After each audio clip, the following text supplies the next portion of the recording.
Le perceptron est le réseau de neurones le plus simple.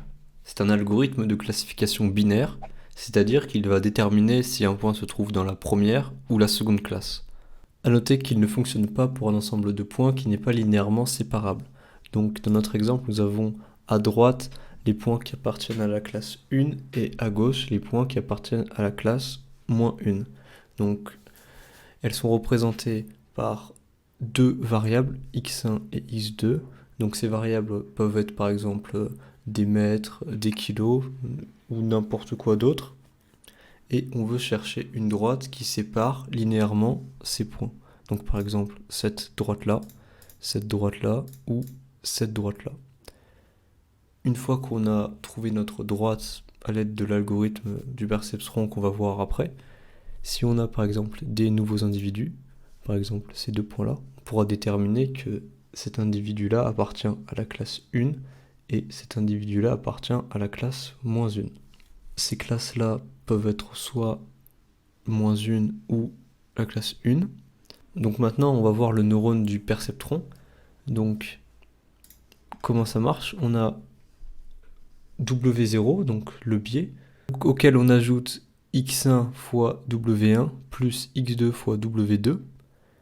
Et si toute cette somme est supérieure à 0, alors la classe vaut 1, sinon la classe vaut -1. Donc on a ici x1 qu'on multiplie par W1, x2, W2 et W0 ici. Donc ce symbole-là représente la somme. Donc voilà ici, i allant de 1 à 2, xi, wi. Donc cette somme-là représente ça. Donc voici ici l'algorithme du perceptron. Donc l'idée de l'algorithme, c'est d'ajuster les poids pour trouver la droite, donc qui va servir de frontière de décision pour savoir si un individu est dans la classe 1 ou l'autre. Donc on va commencer tout de suite. Donc l'entrée, un échantillon de données labellisé S. Donc ici, nous, dans notre exemple, on avait 6 points, donc n vaut 6. Ensuite, on va initialiser les poids, donc de 0 à r d plus 1. Donc je vais expliquer. Donc déjà ça donne ça parce qu'on a deux dimensions, x1 et x2, plus 1. Donc pourquoi plus 1? Parce que on a un poids, rappelez-vous, W0 qui va représenter le biais. Ensuite on va faire pour i allant de 1 à n, donc là c'est nos données. Nos données, donc comme il y a 6 points, i il appartient à 1, 2, 3, 4, 5 ou 6. Et on a un 1. Donc ça, je vais expliquer après, donc c'est quand on va faire le produit scalaire. On a x1i et x2i.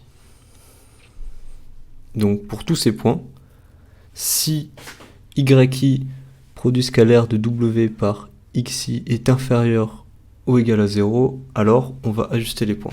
Donc je vais expliquer le produit scalaire. Qu'est-ce que c'est le produit scalaire? On va prendre un exemple. Donc on a deux vecteurs, A et B, qui valent 1 et 2 et B 4 et 5.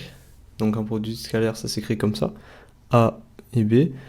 Donc on va faire la transposée de A, donc c'est-à-dire que ça, 1, 2, il passe à l'horizontale.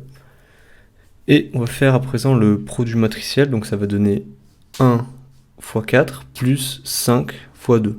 Donc voilà, donc dans cet exemple-là, ça nous donne 14. Donc ici, on aura un nombre, et ce nombre-là, il va être soit positif, soit négatif. Donc imaginons que ce nombre est positif, on va le multiplier par yi, donc yi c'est soit, je rappelle, yi il appartient à soit -1, soit 1. Si le résultat est négatif et que yi est négatif, ça va donner quelque chose supérieur à 0 de positif. Et si le résultat est positif, par exemple 53 fois 1, ça va encore donner quelque chose de positif. Donc, quand ce n'est pas le cas, donc quand, par exemple, c'est plus 5 fois -1, c'est négatif, ou -5 fois 1, c'est encore négatif, alors dans ce cas-là, il faut modifier les poids. Donc, on va faire le produit vectoriel W plus YI XI. Donc, ça va donner ce nouveau vecteur. Ici, c'est fois 1, comme XI vaut 1. Donc, YI fois 1, ça revient au même. Donc, on marque rien. Donc, dès qu'un individu n'est pas bien classé, on va modifier les poids du perceptron. Et l'algorithme va s'arrêter lorsque tous les individus seront bien classés. On va maintenant passer à l'étape de la programmation. Alors, on va tout d'abord importer Matplotlib pour afficher run_choice, on va voir après, NumPy et Pylab. Alors, on va créer une variable avec un nombre, par exemple nombre égale 50. On va faire une liste de compréhension, run_int moins 5 et 5. Donc là, ça va donner une valeur entre moins 5 et 5 aléatoirement, plus choice. Donc là, on va donner deux valeurs dans une liste. Donc par exemple, moins 10 et 5. Donc là, choice va choisir soit moins 10, soit 5. Et va rajouter un peu de bruit, un nombre entre moins 5 et 5. Donc, for lm in range nb. Donc on peut voir ce que ça donne. Voilà, ça va donner une liste de 50 valeurs. On va créer un deuxième axe, x2, run_int de moins 100 à 100, for lm in range nb. Et on va déterminer les classes à présent. Donc on va faire 1 si l'élément est supérieur à 0, sinon c'est moins 1. For lm in x. Donc on va afficher les points.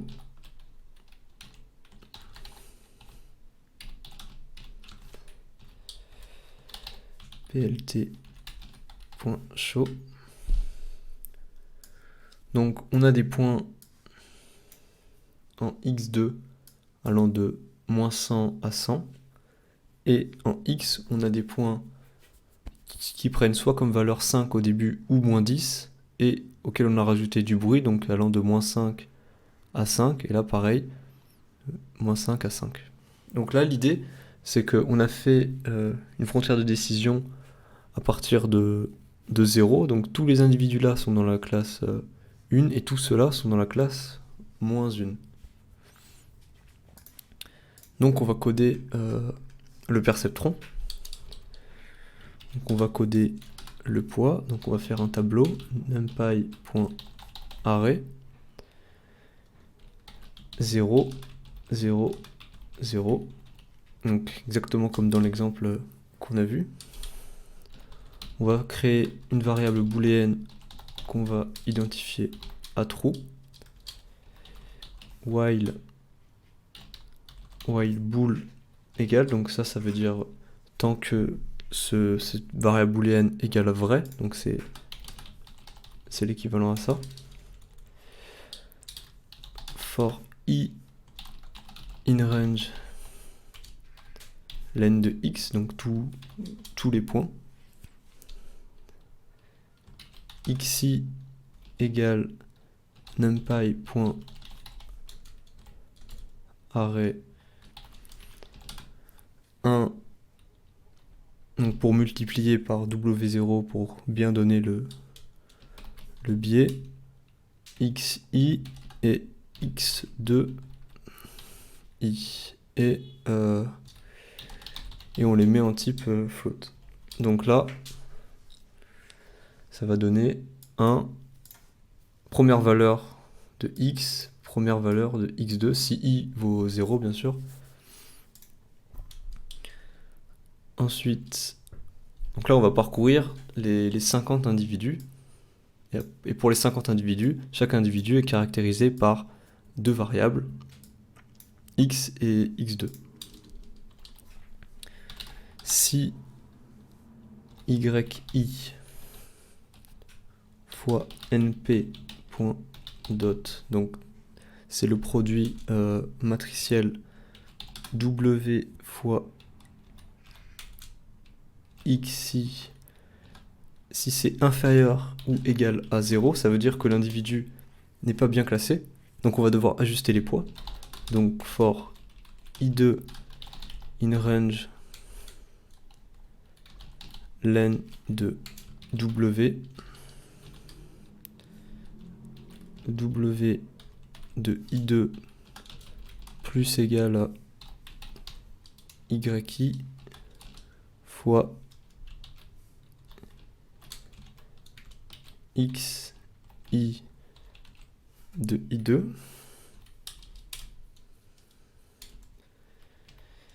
et on va mettre bool égale false, et là bool égale not bool. Donc pourquoi? Donc imaginons que il n'y ait aucune erreur, donc tous les points sont classés parfaitement, la variable booléenne reste à true et là est inversée, elle devient false, du coup on sort de la boucle. Et dans le cas contraire, s'il y a une erreur, false ça devient true et on continue à faire l'algorithme jusqu'à temps que ça converge, ou pas s'il n'y a pas de solution. Alors, ensuite, on va faire des points pour afficher notre algorithme, pour afficher la droite. Line in space moins nombre nb fois 2 plus 1. Donc là, si on affiche, ça va donner l'inspace n'est pas défini. Voilà, ça va donner des valeurs de moins 30 à 30 avec 1 de différence à chaque fois. Donc on va ensuite tracer la droite. Donc ça va donner moins W0 divisé par W2 plus moins W de 1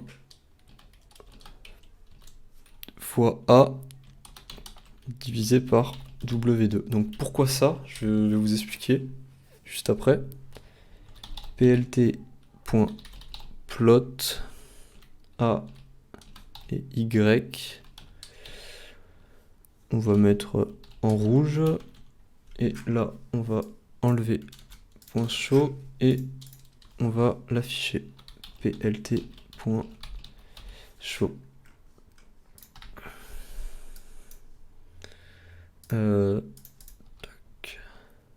Voilà, donc ici, on voit bien que il y a la droite qui sépare les points qui sont à droite sur l'axe X. Donc si on zoome bien, on voit que ce point-là est légèrement à gauche de 0 et il n'est pas sur l'autre classe. On peut faire un autre exemple. Hop là. Tac. Donc tous les points à droite sont bien de ce côté-là. Et tous les points à gauche sont bien dans la classe -1. Donc c'est ce qu'on voulait. Donc maintenant, pourquoi c'est cette formule-là? Alors tout simplement, quand notre frontière de décision, on a W plus W1 X1 plus W2 X2, c'est égal à 0. C'est-à-dire que quand on est ici, la valeur vaut 0. Donc nous, on veut justement la droite, où les points valent 0. Donc on va isoler x2. Donc on va faire w2 x2 est égal à moins w0 plus moins w1 x1. Et il reste x2 est égal à moins w0 sur w2 moins w1 x1 sur w2. Et les points de x1, bah, on va les créer. Donc c'est ce qu'on avait fait. On va les créer. Donc là, c'était dans mon exemple, c'était de 30 à 60. Et une fois qu'on a ça, on a les points à la fois en x1 et en x2. Et donc, avec ça, on peut faire notre droite. Voilà, cette vidéo est à présent terminée. J'espère qu'elle vous aura plu. C'était Arthurus. Ciao.